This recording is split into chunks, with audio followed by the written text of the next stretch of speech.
વિદ્યાર્થી મિત્રો, મારી યુટ્યુબ ચેનલ સાયન્સ વેમાં આપ સર્વે મિત્રોનું હાર્દિક સ્વાગત છે.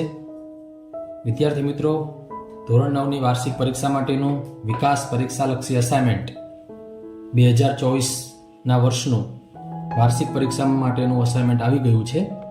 તો આજે આપણે એ અસાઇનમેન્ટને ચેપ્ટર વાઇઝ સોલ્વ કરવાનો પ્રયત્ન કરીશું. આપ આ વિડીયોને અંત સુધી જોજો અને આવનાર તમામ વિડીયોને જોશો તો એમાં તમને પ્રકરણ વાઇઝ લગભગ બધા ચેપ્ટર આપણે સોલ્વ કરીશું, બધા વિભાગ. તો શરૂઆત કરીએ આજે વિભાગ બી થી. વિભાગ એ છે એ એક માર્કના છે, તો આપણે વિભાગ બી થી શરૂઆત કરીશું. તો જો અહીંયા મારી પાસે વિભાગ બી જે અસાઇનમેન્ટમાં પ્રશ્નો આપેલા છે એ જ પ્રશ્નો અહીંયા મેં લખેલા છે. સૌથી પહેલા વિભાગ બીમાં નીચેના પ્રશ્નોની ટૂંકમાં ગણતરી કરીને જવાબ આપો. પ્રશ્ન 17 થી 26 પ્રત્યેકના 2 ગુણ છે. તો આપણે આજે ફક્ત પ્રકરણ 1 કે જે સંખ્યા પદ્ધતિ છે એની જ ચર્ચા કરવાના છીએ, કારણ કે વિડીયો બહુ લાંબો ન થાય એટલા માટે આપણે પ્રકરણ દીઠ દરેક વિડીયો બનાવીશું અને એને સોલ્વ કરીશું. ખૂબ જ શાંતિથી અને ધીમે ધીમે આપણે સમજીશું, જેથી કરીને બધાને સમજાઈ જાય. તો તમે પણ આ વિડીયોને ધ્યાનથી નિહાળજો અને જો કોઈ પ્રશ્ન હોય તો મને કોમેન્ટ કરજો. તો ચલો શરૂઆત કરીએ. પ્રકરણ પહેલું, સંખ્યા પદ્ધતિ. ચાલો તો જો વિદ્યાર્થી મિત્રો, પ્રકરણ 1 સંખ્યા પદ્ધતિ, એમાં પહેલો પ્રશ્ન છે સાદું રૂપ આપો. રકમ કંઈક આવી છે 2/2 ઘાત ગુણ્યા 2/1 ઘાત. તો પહેલો દાખલો આપણે ગણીશું. બધા વિદ્યાર્થી ધ્યાન રાખજો. પહેલા હું રકમ લખી નાખું છું. 2/2 ઘાત ગુણ્યા 2/1 ઘાત.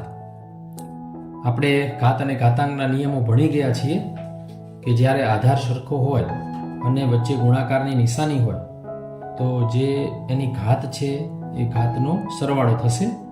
એ નિયમ આ રીતનો હતો: a ની m ઘાત ગુણ્યા a ની n ઘાત બરાબર a ની m પ્લસ n ઘાત.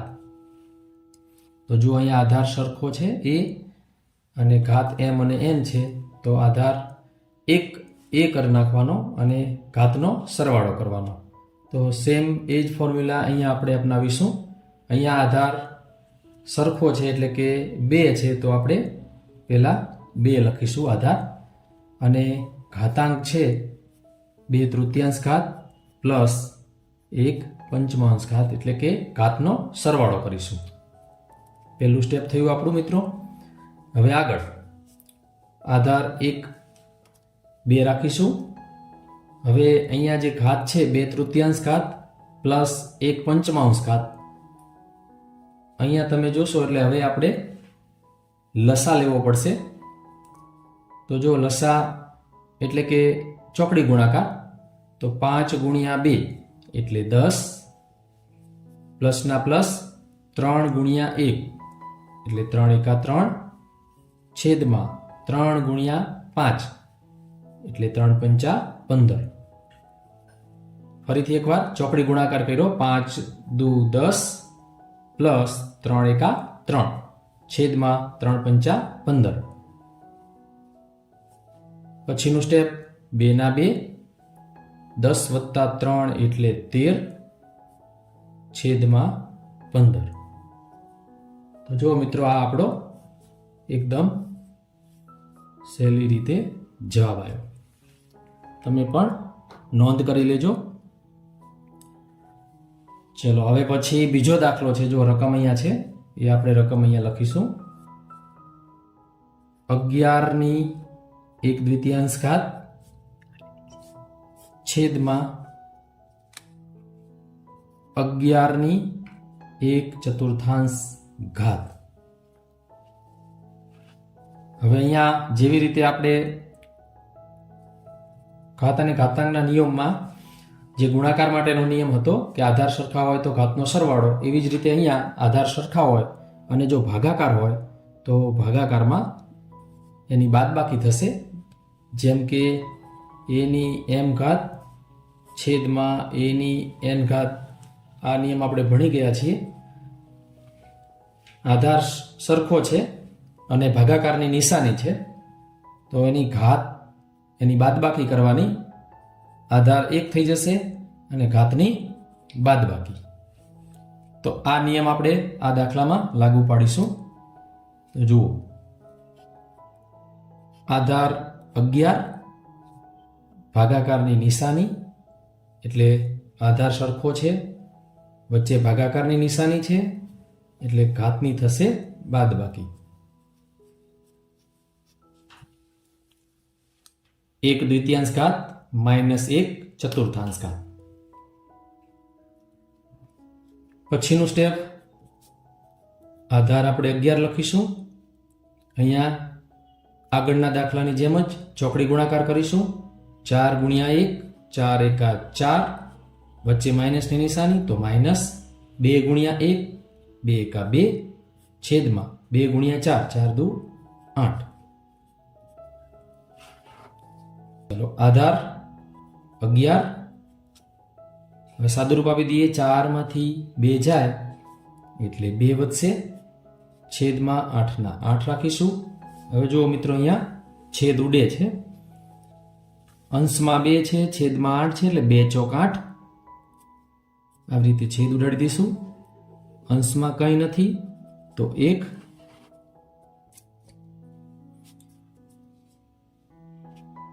આધાર 11 ની 1/4 ઘાત. જો આ મિત્રો આપણો જવાબ.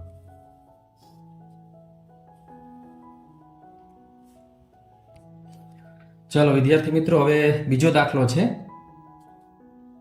કિંમત શોધો. જો રકમ જોઈને આપણને થોડોક ડર લાગી જાય કે આવું શું આવ્યું.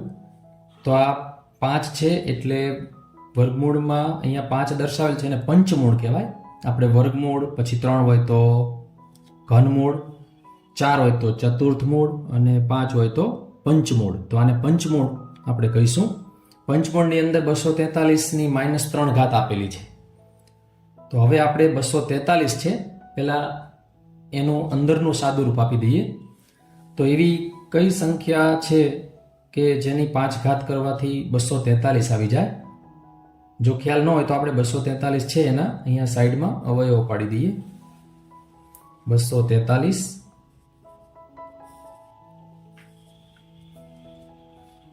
ચલો 3 વડે ભાગ ચાલશે, કારણ કે 3 ની ચાવી લાગે છે, બેકી સંખ્યા છે નહીં એટલે 3 થી ચાલુ કરીએ. 3 ને 4 7 ને 2 9, સંખ્યાનો સરવાળો 9 થાય એટલે 3 વડે ભાગ ચાલે. 3 8 24 અને 3 એકા 3. ત્યારબાદ 3 6 27 છે ને, 27 3 સત્તુ 27 તરી 81, 3 દુ 6, 2 વધ્યા અને 7 તરી 21. પછી 3 9 27, પછી 3 તરી 9 અને 3 એકા 3. તો જુઓ 1 2 3 4 ને 5, 3 ની 5 ઘાત આવી. આ એનો લસા છે. એટલે આપણે અહીંયા પંચમૂળની અંદર 3 ની 5 ઘાત અને એની ઉપર -3 ઘાત તો છે જ, એટલે એનું સ્વરૂપ આપણે ચેન્જ કર્યું. કારણ કે આપણે 5 છે એટલે 5 ની 5 ઘાત કરશું એટલે 5 5 ઉડી જશે. તો જો હવે પંચમૂળ નીકળી જશે અને 5 5 ઘાત ઉડી જશે. 5 5 અને પંચમૂળ નીકળી જશે તો વધશે શું? 3 ની -3 ઘાત. હવે સંખ્યાની -3 ઘાત છે એટલે તો આપણે એને પ્લસ કરવા પડશે. તો કોઈ સંખ્યાની માઇનસ ઘાત હોય તો એને પ્લસ કરવા માટે 1ના છેદમાં લઈ જઈશું. તો 3 ની 3 ઘાત એ નીચે આવી જશે છેદમાં. હવે 3ની 3 ઘાત એટલે 3 ગુણ્યા 3 ગુણ્યા 3. 3 તરી 9 તરી 27. તો મિત્રો 1/27 એ આપણો જવાબ થશે. બીજો દાખલો પૂરો થયો. હવે જોઈશું. હવે આપણે ત્રીજો દાખલો જોઈએ. સાદું રૂપ આપો. કૌંસમાં 3 પ્લસ √3, બીજા કૌંસમાં 2 પ્લસ √2. તો અહીંયા પહેલા હું રકમ લખીશ. કૌંસની અંદર 3 પ્લસ √3, બીજા કૌંસમાં 2 પ્લસ √2. તો એકદમ સહેલો દાખલો છે. આ દાખલા માટે આપણે આ રીતની ફોર્મ્યુલા અપનાવીશું. a પ્લસ બી અને બીજા કૌંસમાં c પ્લસ ટી. તો જો દરેક રકમ છે ને બંને કૌંસમાં જુદી જુદી છે એટલે આપણે વારાફરતી ગુણાકાર કરીશું. સૌથી પહેલા a નો ગુણાકાર આખા કૌંસ સાથે, પછી b નો ગુણાકાર પણ આખા કૌંસ સાથે. એ જ ફોર્મ્યુલા અહીંયા. તો સૌથી પહેલા 3 લેશું અને આખો કૌંસ 2 પ્લસ √2. પછી √3 નો વારો આવશે. √3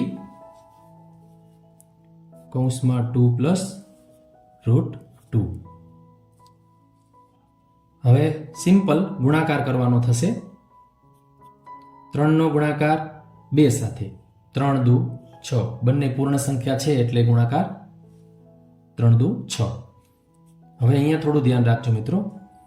એક સંખ્યા સમય છે એટલે કે પૂર્ણ સંખ્યા છે 3, અને બીજી અસમય સંખ્યા છે, વર્ગમૂળમાં છે, એટલે બંનેનો ગુણાકાર થશે નહીં. એટલે એને આપણે 3/3 અને વર્ગમૂળ 2 રાખી દઈશું. 3√2 પ્લસ અહીંયા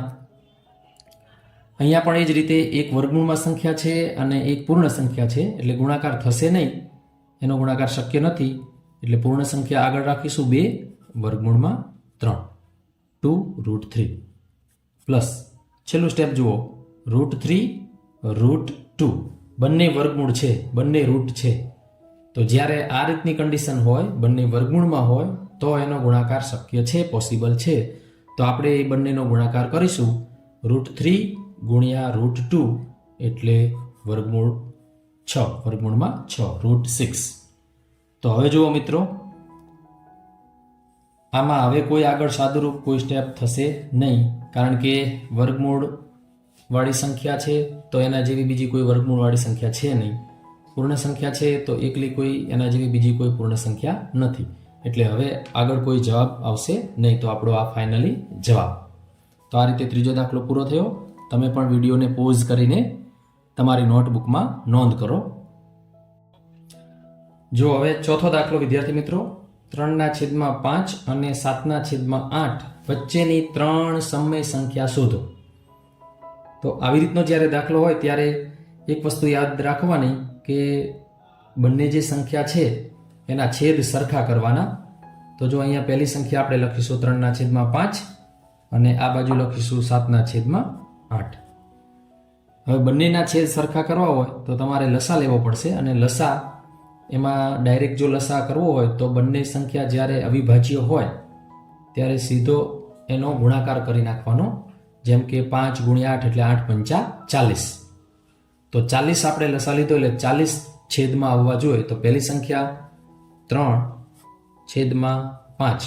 હવે છેદમાં 40 આપણે લસા લીધો એટલે 40 આવવા જોઈએ. તો 5 છે તો 5ને કેટલા વડે ગુણીએ તો 40 આવે? તો કે 8 વડે. 8×5 40. છેદમાં 8 વડે ગુણાકાર કર્યો તો અંશમાં પણ 8 વડે. સેમ એ જ રીતે અહીંયા 7 છે, છેદમાં 8 છે. 8 છે તો આપણે કેટલા વડે ગુણાકાર કરીએ તો 40 આવે? તો કે 5 વડે. તો નીચે 5 વડે ગુણાકાર કર્યો તો અંશમાં પણ 5 વડે. આ બંનેનું સાદુરૂપ આપી દો તો 8 તરીને 24, છેદમાં 8×5 40. એવી જ રીતે અહીંયા 7×5 35, છેદમાં 8×5 40. જો છેદ સરખો થઈ ગયો. હવે બસ વચ્ચેની ફક્ત 3 સંખ્યાઓ આપણે લખવાની થશે. 24/40 એ આપણી પ્રથમ સંખ્યા છે અને 35/40 એ અંતિમ સંખ્યા છે આ દાખલા માટે. તો એની વચ્ચેની કઈ થશે? 24/40 પછીની 25/40, 26/40 27/40. બીજી ઘણી બધી આવી શકે, પણ આપણે ફક્ત 3 જ શોધવાની છે, એટલે આ આપણો જવાબ થશે 25/40, 26/40 અને 27/40. ચલો વિદ્યાર્થી મિત્રો, હવે 5મો દાખલો.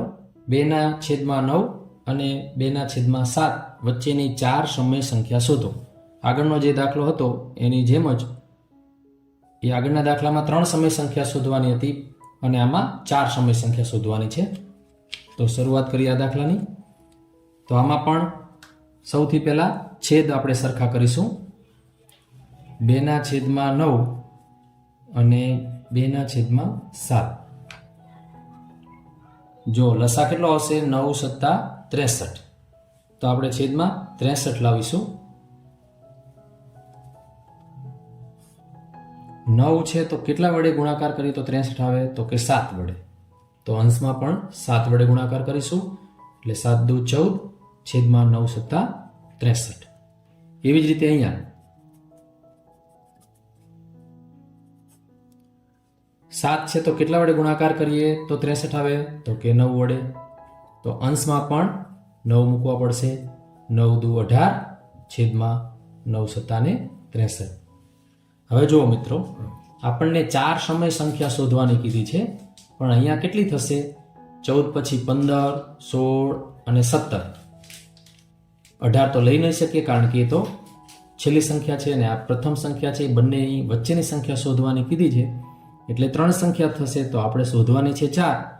તો હવે શું કરવાનું? જે જવાબ આવ્યો 14/63,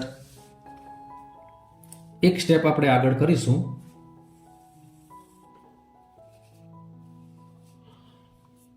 14/63 શું કરીશું? ફક્ત એને આગળ એક સ્ટેપ વધારીશું, એટલે કે 2 વડે ગુણાકાર કરી દેવાનો. 14 દુ 28 અને 63 દુ 126 થશે. એવી જ રીતે જે જવાબ હતો 18/63, તો એમાં પણ 2 વડે ગુણાકાર કરીશું. 18 દુ 36 છેદમાં 126. જો છેદ સરખા થઈ ગયા અને વચ્ચેની ઘણી બધી સંખ્યા આપણે લખી શકીશું. તો હવે જવાબ જે થશે, પહેલી સંખ્યા 29/126, 30/126, 31/126, 32/126. 28 હતી અને અહીંયા 36. 28/126, એના પછીની 29/126, 30/126, 31/126 અને 32/126. એટલે જ્યારે આવી રીતની કન્ડિશન આવે ત્યારે એક સ્ટેપ આગળ વધવાનું, 2 વડે ગુણાકાર કરવાનો, એટલે જવાબ આવી જશે. ચલો હવે નેક્સ્ટ દાખલો. વિદ્યાર્થી મિત્રો, છેલ્લો દાખલો આપણો પ્રકરણ 1નો 6થો દાખલો.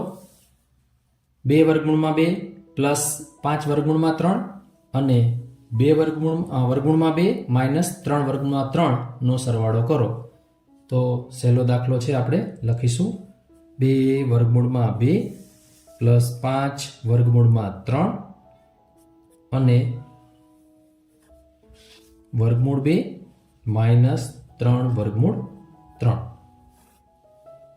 અહીંયા ખાસ એક વાતનું ધ્યાન એ રાખવાનું, સરવાળો કે બાદબાકી કરવામાં, જે વર્ગમૂળ વાળી સંખ્યા હોય એ એકબીજાની નીચે ગોઠવવાની, જેથી કરીને એનું સાદુરૂપ સરવાળો કે બાદબાકી થઈ શકે.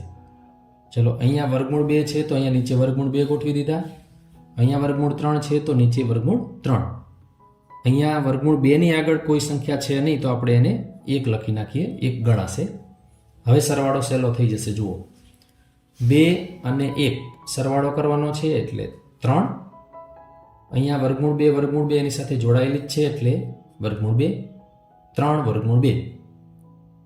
કેવી રીતે? 2 વર્ગમૂળમાં 2 અને 1 વર્ગમૂળમાં 2, એટલે ટોટલ 3 વર્ગમૂળમાં 2. હવે અહીંયા પ્લસ માઇનસ એટલે બાદબાકી થશે, નિશાની વિરુદ્ધ છે એટલા માટે. તો 5 માંથી 3 એટલે 2 અને વર્ગમૂળ 3, એટલે કે 5 વર્ગમૂળ 3 માંથી તમે 3 વર્ગમૂળ 3 બાદ કરો તો 2 વર્ગમૂળ 3 વધે. હવે નિશાનીની વાત આવે તો જે મોટી સંખ્યા હશે આ બંનેમાંથી એની નિશાની આવશે, મોટાનું માન રાખવાનું. તો 5ની આગળ પ્લસની નિશાની છે તો આપણે પણ પ્લસની નિશાની. તો આપણો જવાબ ફાઇનલી 3√2 પ્લસ 2√3 આ આપણો આન્સર થશે. તો વિદ્યાર્થી મિત્રો, આ હતું આપણું વિકાસ પરીક્ષાલક્ષી અસાઇનમેન્ટ. તો આ હતું આજે આપણું પહેલું પ્રકરણ સંખ્યા પદ્ધતિ. આશા રાખું છું કે તમને આ વિડીયો ગમ્યો હશે. જો તમને આ વિડીયો ગમ્યો હોય તો મને કોમેન્ટમાં જણાવજો, અને ચેનલને જો સબસ્ક્રાઈબ ન કરેલી હોય તો સબસ્ક્રાઈબ કરજો, જેથી કરીને આવનારા બીજા જે પ્રકરણ છે એના વિડીયો હું તમને મોકલું તો એની નોટિફિકેશન તમને મળતી રહેશે. તો નેક્સ્ટ ટાઈમ આપણે પ્રકરણ 2 વિભાગ બીનું જોઈશું, ગાલા અસાઇનમેન્ટ ધોરણ 9 વિષય ગણિત. તો ફરીથી એકવાર લાઈક કરજો, શેર કરજો અને સબસ્ક્રાઈબ કરજો. ધન્યવાદ.